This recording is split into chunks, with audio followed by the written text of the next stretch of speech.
essa replicação só é interrompida se você abrir uma brecha. E ele acha que essa brecha foi aberta com o advento da democracia entre os gregos, em Atenas e nas outras cidades que adotaram a democracia.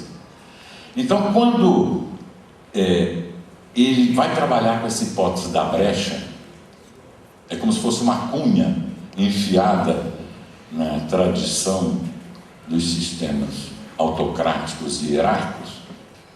Ela nasce como?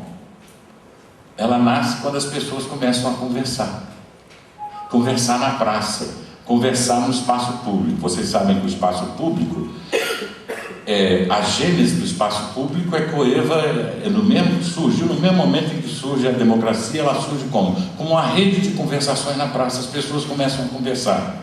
Então Maturana foi pioneiro também no nosso tema das redes, que ele chamou de redes de conversação. Depois, é claro que, para entender o que ele chama de conversar, que é um emocionar do linguagear, é um pouco mais elaborado. Nós não vamos gastar muito tempo aqui.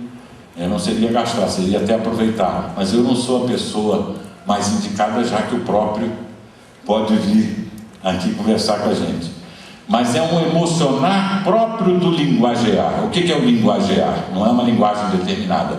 É quando você consegue coordenar a sua ação com a ação do outro e há uma coordenação dessas coordenações. Então, isso gera, se você olhar do alto de um prédio, duas pessoas lá embaixo, na rua, você sabe que elas estão conversando. Por quê? Porque você vê a coordenação da coordenação de ações. Um fala, o outro espera. E o emocionar do linguagear é um emocionar cooperativo. Essencialmente cooperativo. Se não houver cooperação, não tem linguagem. Então disse o Maturana, ora, se não houver cooperação, não tem linguagem. E não tem isso que nós chamamos de humano. Foi longe. O humano não é um produto da genética. A genética funda o que é humanizável, mas não constitui o humano. Claro, se você não tiver o padrão genético de humano, você nunca vai ser humano. Mas o que torna você, que tem o padrão genético humano, um ser humano, é a sua relação com os outros seres humanos. Então só seres humanos podem humanizar seres humanos, e isso é feito no ato de cooperar. E o ato de cooperar mais básico é o ato de coordenar, aceitar você no meu espaço de vida e coordenar a minha ação com a sua ação, e isso gerou o linguagear e o emocionar próprio do linguagear, que é o conversar. O conversar é dar voltas juntos sobre o mesmo, quer dizer, entenderam, né? Isso é a rede de conversação. Que bacana, hein? E por isso Maturana está aí. Ele é uma das pessoas-chave nessa trajetória de compreensão da sociedade como rede, tanto quanto os outros, e ele, felizmente, de todos que eu citei até agora, está vivo. E por último, o último que está vivo ainda, que é Manuel Castells, que não pôde vir aqui, porque tinha um outro negócio já marcado, e indicou o Jorge Borja, que vem aqui nesse encontro. Mas Castells foi uma figura importantíssima, porque no final dos anos, no meados dos anos 90, ele se dedicou com afinco a estudar isso que ele chamou de sociedade-rede. Até a palavra sociedade-rede ficou mais conhecida, a expressão sociedade-rede ficou mais conhecida por causa do Castells. Castells é campeão de citações acadêmicas, então ele ficou um cara muito, né? E ele descobriu que estava com câncer. Ele estava em Berkeley, ele descobriu que estava com câncer e falou, pô, vou morrer. E aí ele se dedicou a escrever aquela trilogia, que o primeiro volume é A Emergência da Sociedade em Rede, e depois teve um segundo volume, um terceiro, Fim de Milênio e um outro. E aí ele se dedicou com tanto afinco, mergulhou aquilo a fundo, fez uma obra interessantíssima e afinal não morreu, está vivo. Não teve, talvez fosse, esse foi o remédio,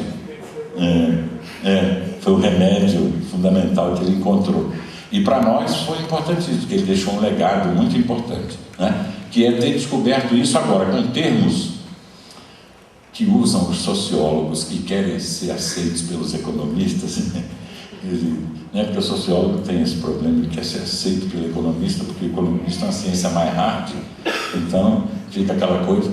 Ele em termos que são aceitos, então, por essa comunidade acadêmica e tudo mais, ele colocou a visão dele com dados, muito circunstanciadas, sobre essa passagem para uma sociedade em rede, né?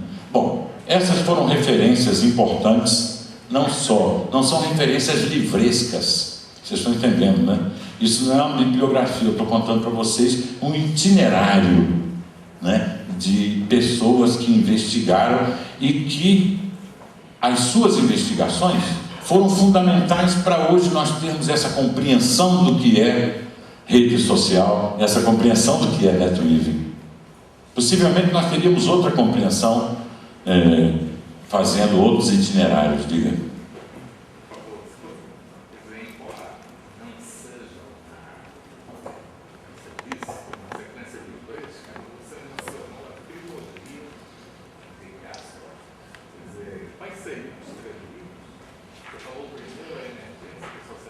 Está tudo lá na escola de rede, tem essa lista. O primeiro eu acho que é The Rising of Network Society.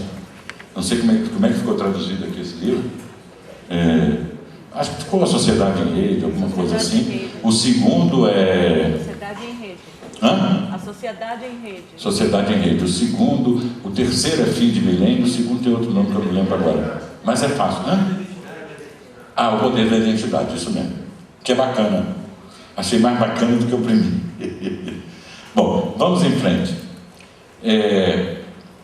Então, isso foi a descoberta fundamental. Esse fator misterioso que explicava por que determinados lugares parecem vivos e outros não, por que determinadas comunidades se desenvolvem e outras não tanto, era o capital social, rede social.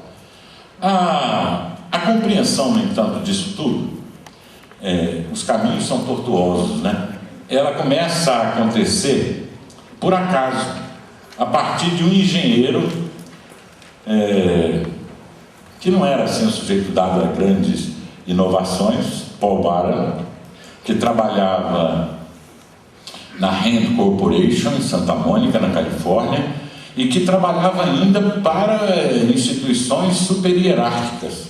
A Rand Corporation trabalhava para fazer cenários e discutir alternativas estratégicas para o governo americano, né? E estava lá o Paul Baran, esse de óculos aí, trabalhando. E, na época, pediram ao Paul Baran que desenhasse ou discutisse o seguinte problema. Em 1962 começou aquela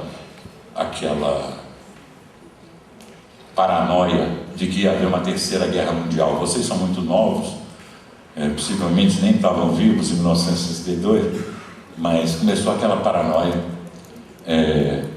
Vai ter uma terceira guerra mundial, uma catástrofe nuclear, como é que vai ser? E o Paul Baran tinha que resolver o seguinte problema para o governo americano: como é que nós devemos organizar nossos sistemas de comunicação, nossas estações emissoras, para que elas tenham mais chance de sobreviver caso haja uma catástrofe de proporções globais, caso haja terceira guerra, catástrofe nuclear, etc. e tal. E o Paul Baran então fez um paper pequenininho que está disponível lá no link da Escola de Rede. Se vocês clicarem, pode baixar. E eu tirei esse desenho lá do paper dele. Ele falou: olha, isso foi em 1964. Só tem 3 maneiras básicas de você organizar as coisas. Ele ainda chamava aqui de link.